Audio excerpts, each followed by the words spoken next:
Hello, Hopog, and welcome to Eagle Watch at Home. We're experiencing some unusual times, but broadcasting students still wanted to continue our Eagle Watch tradition. That's right, Joe. Even though we're not in school, we're still working together to put on our show. So let's get to it and kick off the 99th episode of Eagle Watch with a public service announcement produced by Stephen Campy.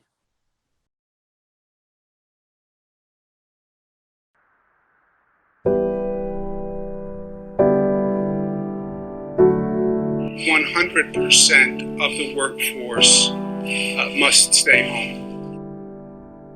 There's a patchwork of stay-at-home orders and directives all around this nation that have created dramatic differences in the way we live. Doctors and nurses in many countries, from Germany to Malaysia, India to Spain and the United States, have come together to send their message, urging everyone to stay indoors even if they don't display symptoms of the virus.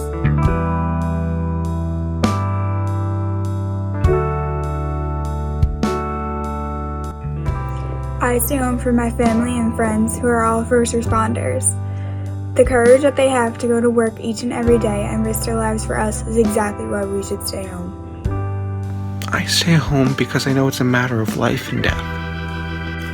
I'm Addie, and I stay home to protect people in my house with asthma and not spread the coronavirus. I'm staying home to help protect my community. I'm staying home for my mom. She works at the Cleveland Clinic.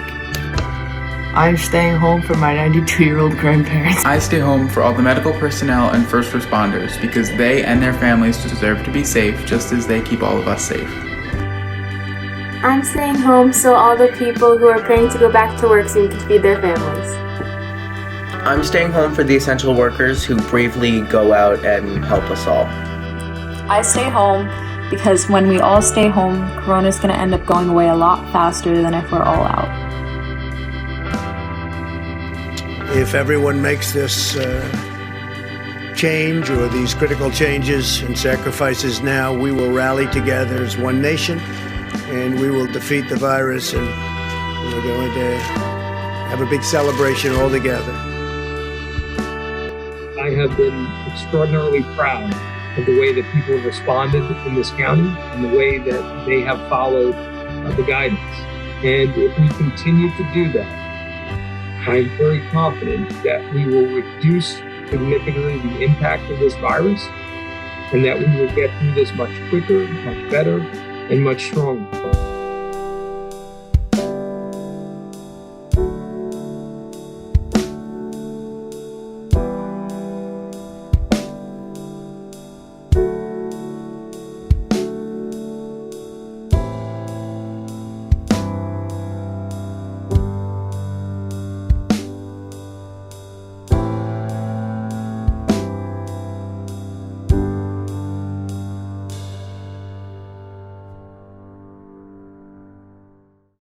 Thanks, Stephen. That was awesome. And now here's Lorianne with the 5th grade volleyball night. Hey, Hopog. We're in the high school gym for the 5th grade volleyball tournament. Let's check it out.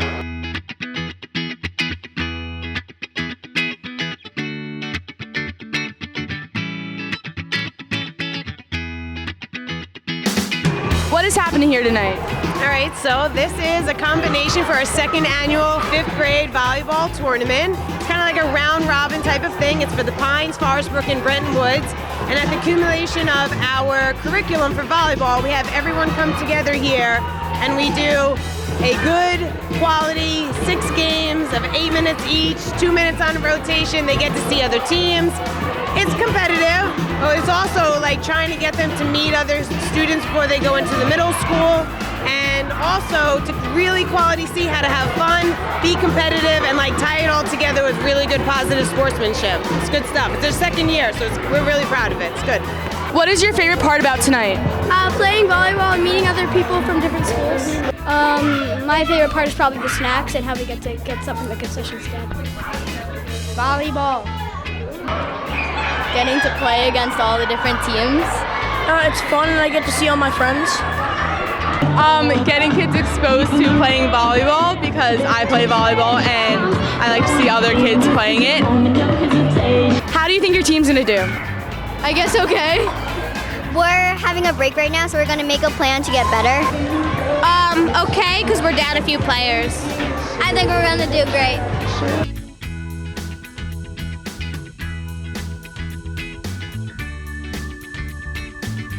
Wow, seems like those 5th graders really know how to play volleyball. Reporting for Eagle Watch, I'm Lorianne Connolly.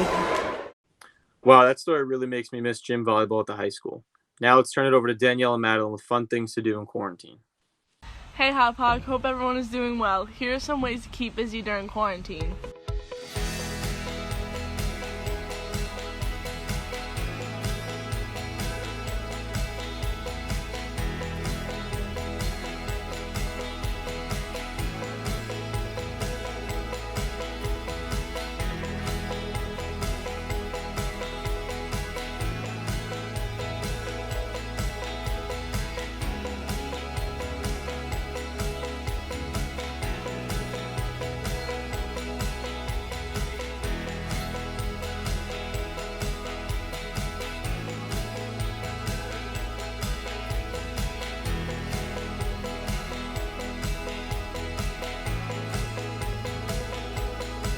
Everyone stay safe and healthy. Signing off from Eagle Watch, I'm Danielle Cavalieri. Staying home isn't fun, but it's nice to see some of the ideas for making the best of it. Now it's time to take a look back to when we were still in school. Here's Jake with the Robotics Club. Hey Hot Pog, I'm Jake DeVilio, and today I'm going down to room 135 to check out the robotics team. Let's go take a look.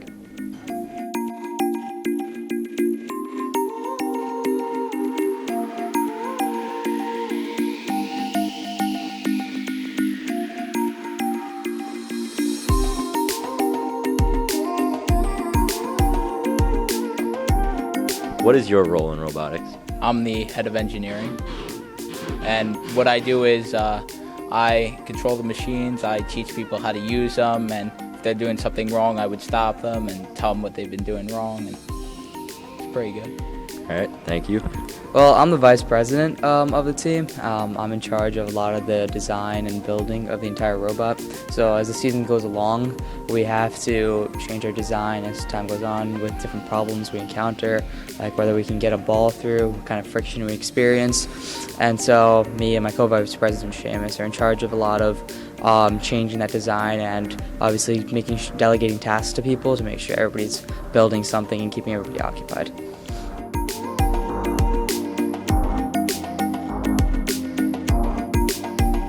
Yeah, can you explain each part of the robot right here? Yes, so in the front over here we have these, this is a roller connected to a bar. So basically, if there's a ball in front of us, this will be spinning from the motor back here, and we will be able to pick up the balls and put them into this container over here. And then this is going to be spinning and bringing the balls up to here, and then they're going to be going out that way. So then the balls are going to go down underneath the shooter over here, and they're going to go up, and then these are going to be spinning from two motors that are going to be in the center over here, and they're going to shoot the ball out. Over here, we didn't finish it yet, but we're going to have a hook over here that's going to lift the rope, that's going to go up to a bar. It's going to hook onto the bar, and we're going to pull ourselves up. For the most part, we have two sets of people in robotics. We have people who are out in the pit. They're either fixing robots, our robot, or they're getting ready to actually do the event itself. And most people in the crowd, they're scouting. So they're looking at other robots to pick for a possible collaboration, because in the finals, there's a chance we could be picked as a team. And if we win, we can also pick a team. So the job that the scouts have are to see which robot would be the best to pick. All right, Dennis here is going to give us a tour of all the equipment in room 358. All right, so over here we got our chop saws. We got the wood chop saw and the metal chop saw. Then moving to our left, we have 3 of our lathes. These are for lathing wood and metal. The one in the back does not work. Here we got our band saw. We use this to cut pieces like wood and metal that are a little bit thinner. On the right, we have our grinders. We use these to fix like any kind of welds or uneven nuts and bolts. We have our drill press, which we use to drill holes. Moving over, we have another belt grinder. Use this for like screws and stuff that are too long. And then the final piece of equipment we have is the mill. This is used to cut larger holes. Thank you very much, Dennis. This year's robot is excellent as always. Signing off for Eagle Watch, I'm Jake DeVilio. Looks like some good stuff happened in the robotics club. And speaking of cool stuff, here's a Pines Elementary School student with a segment called Nick's Picks. What's up, guys? It's Nick from Nick's Picks, and today we're going to talk about how the MLB season might be canceled, and if not, what is going to happen because of what's going on right now. So, MLB season was supposed to start on March 26th, but it was pushed back for 2 weeks because of what's going on, and it's been 2 weeks, and obviously it's been canceled for longer than that. And there has been rumors about that all 30 teams going to Arizona, Florida, and Arizona, Japan. There's a whole bunch of stuff going on, and I'm going to talk about each and every one of those rumors right now.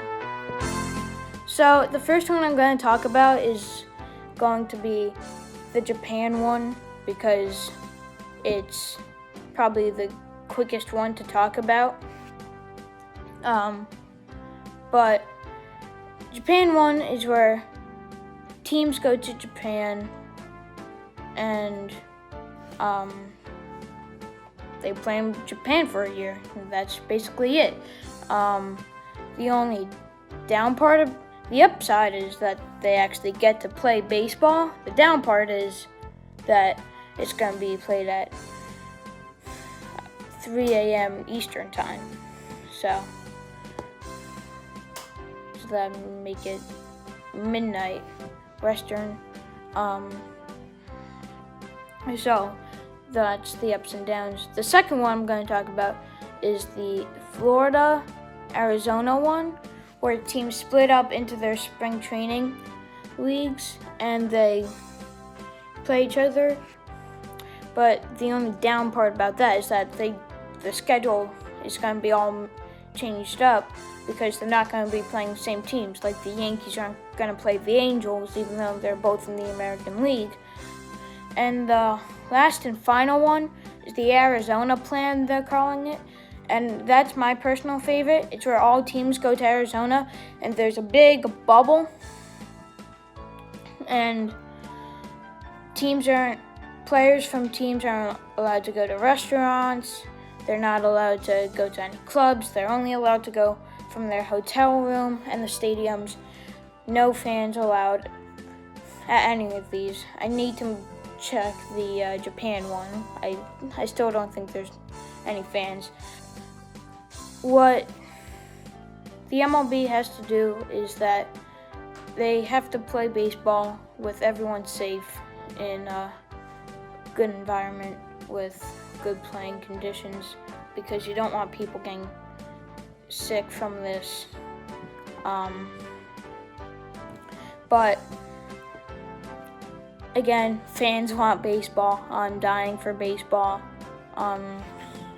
So time will tell to see what happens next.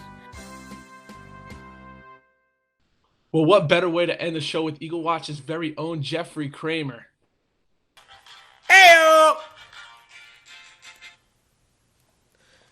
Hello, everybody! Welcome to another edition, or actually the first edition, of the Galvanizing News Program. Oh! Okay. So, today, ladies and gentlemen, I have the distinct honor and privilege of introducing my galvanizing guest today. Ladies and gentlemen, her name is Miss Kellyanne Perrette.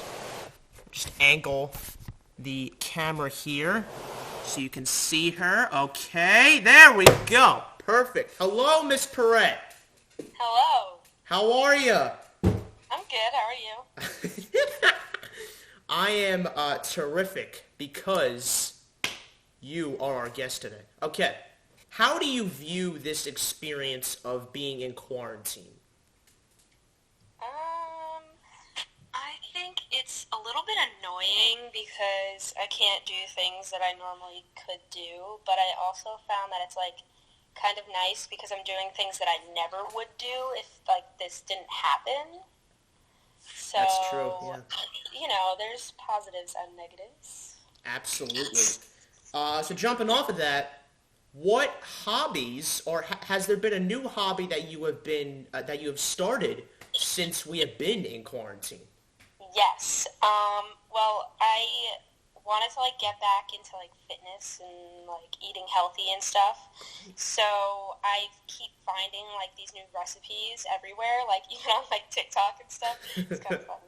But I've been baking and trying to cook things that are like healthy. So now I like baking and cooking and all that sort of stuff. That is terrific.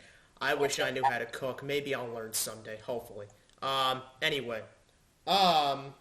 Let's see. Oh, yes. So, when this is all over, because it will be over, so that should be everyone's hope that this will be over, don't worry.